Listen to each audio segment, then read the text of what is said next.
Nous avons sur ce plateau un invité, le ministre de l'Administration du territoire, de la décentralisation et de la bonne gouvernance, Liman Mahamat. Bonsoir. Bonsoir.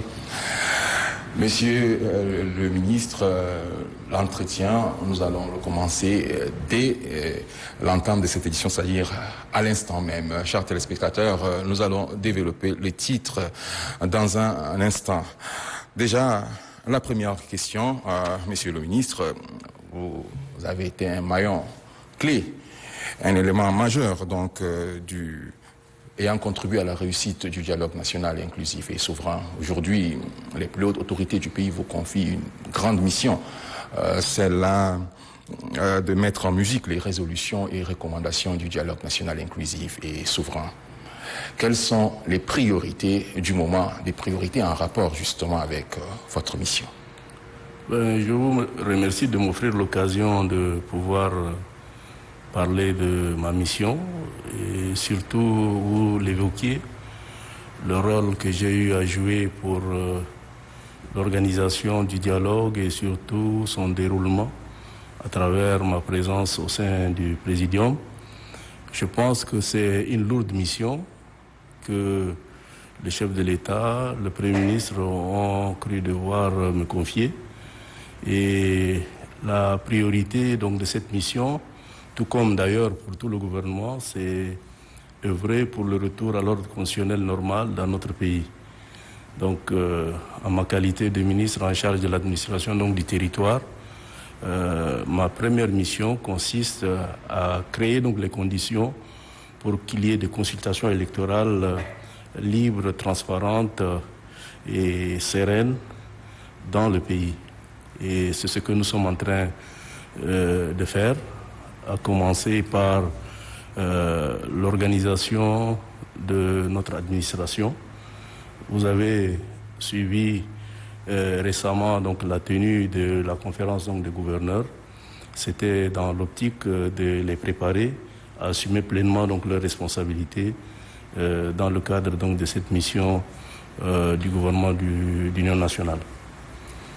La conférence des gouverneurs et tout ce que vous venez d'évoquer, monsieur le ministre, concrètement sur le terrain, comment comptez-vous faire pour réussir cette mission?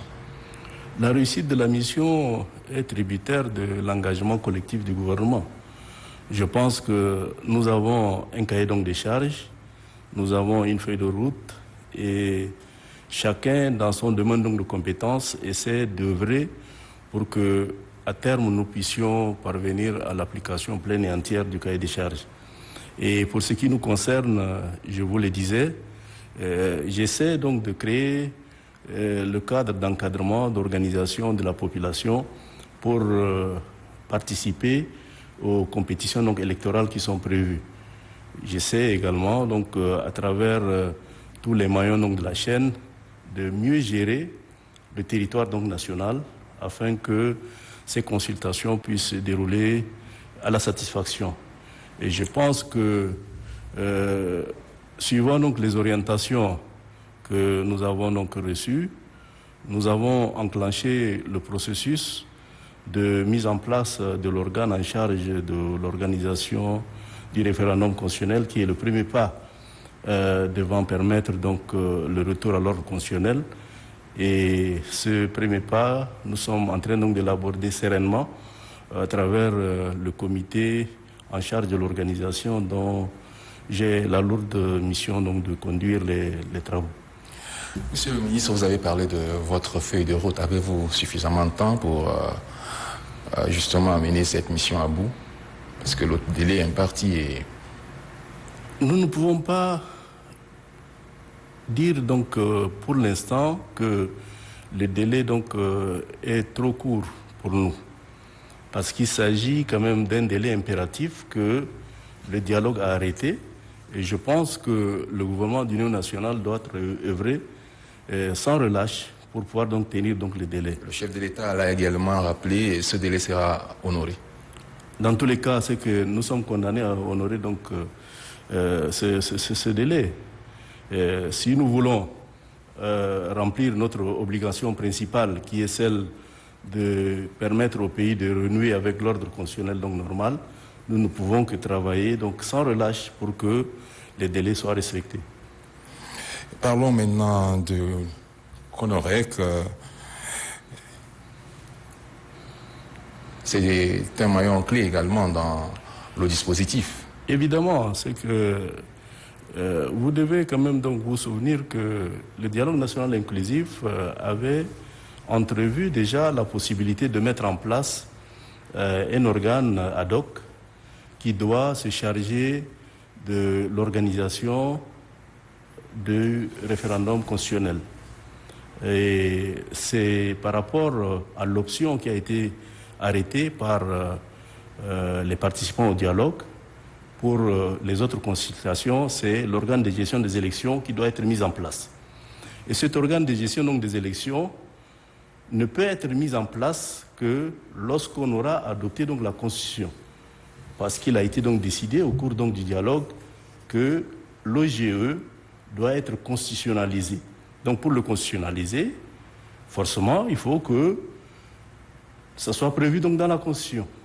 Et la Constitution ne peut être adoptée qu'à travers une organisation. Et les congressistes, les participants au dialogue plutôt, ont estimé qu'il faut mettre en place un organe ad hoc qui se chargerait de conduire le déroulement de la consultation référendaire et au terme donc de la consultation référendaire avec l'adoption de la Constitution, le CONOREC, la CONAREC donc cédera la place à l'organe de gestion donc, des élections qui va quand même prendre donc, les relais pour l'organisation des autres consultations électorales. Monsieur le ministre, lorsque je vous demandais justement de parler de la commission chargée de l'organisation du référendum constitutionnel, je voudrais parler de sa composition, parce que sa composition ne semble pas faire l'unanimité. Les partis politiques et la société civile semblent être exclus. Je pense que pas suffisamment représentés. Pas suffisamment représentés, c'est une impression. Vous savez, c'est que nous avons des années durant pris l'habitude donc d'avoir l'organisation des consultations électorales confiées à un organe paritaire et principalement entre acteurs politiques.